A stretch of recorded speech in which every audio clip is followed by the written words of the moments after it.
Hello students, welcome to the self physics channel. आज हम बात कर रहे हैं यहाँ पे काफी इंपॉर्टेंट क्वेश्चन जो कि 2022 में पूछा गया है। ये है एसी सर्किट के ऊपर बेस्ड और यहाँ पे क्वेश्चन में ये पूछा गया है कि the effective current I in the given circuit at high frequency will be. इसका मतलब ये जो सर्किट है जिसमें इंडक्टर, कैपेसिटर और रेजिस्टेंस यूज कर रखा है उसका हाई फ्रीक्वेंसी पे क्या बिहेवियर होगा, साथ में ये टोटल करंट जो आई निकल के आ रहा है सर्किट में इसकी वैल्यू क्या होगी। तो हमें क्या शॉर्ट ट्रिक याद रखना है इस केस में, आपको ये शॉर्ट ट्रिक याद रखना है कि इंडक्टर का जो फॉर्मूला है क्या रिएक्टेंस का वो हमें पहले पता हो तो फॉर्मूला होता है ओमेगा एल। ओमेगा को मैं लिख सकता हूँ 2 पाई F into L. Similarly, the capacitive reactance is denoted as 1 upon omega c, that can be denoted as 1 upon 2 pi fc. अब बात यहाँ पे ये हो रही है कि हम फ्रीक्वेंसी इंक्रीज करते हैं, मैक्सिमम साइड ले जाते हैं, कोशिश ये करते हैं कि फ्रीक्वेंसी बहुत ज्यादा है, उस केस में ये प्रोपोर्शनल है। इसका मतलब ये है कि इंडक्टिव रिएक्टेंस काफी ज्यादा होगा, उसका मतलब ये इनफाइनाइट की तरफ अप्रोच कर रहा है, या आइडियल केस में ये ओपन सर्किट की तरह काम करेगा।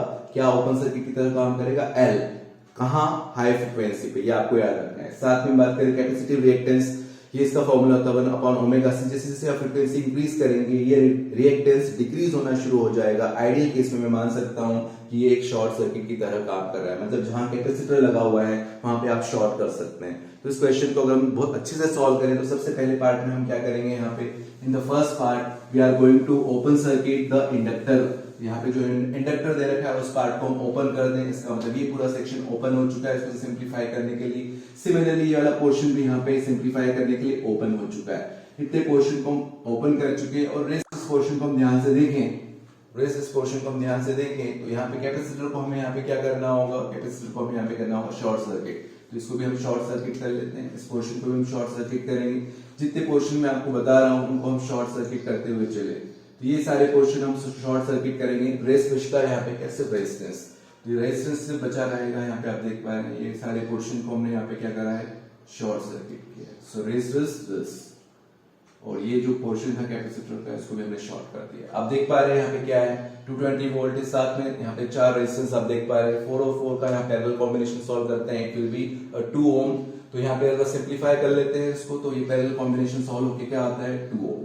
सो दिस विल बी 2 ओम।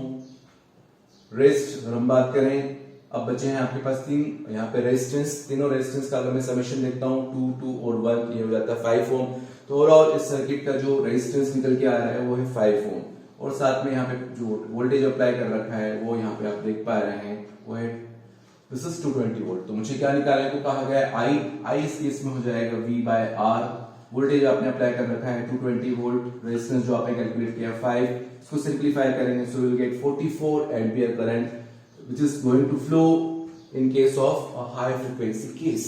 तो इस तरह की शॉर्टकट आपको एनालिसिस या शॉर्ट ट्रिक्स आपको अच्छे से समझ में आना चाहिए एसी सर्किट के एनालिसिस के लिए। तो इसी तरह के क्वेश्चन के लिए देखते रहिए सेल्फ फिजिक्स चैनल को। Thank you so much.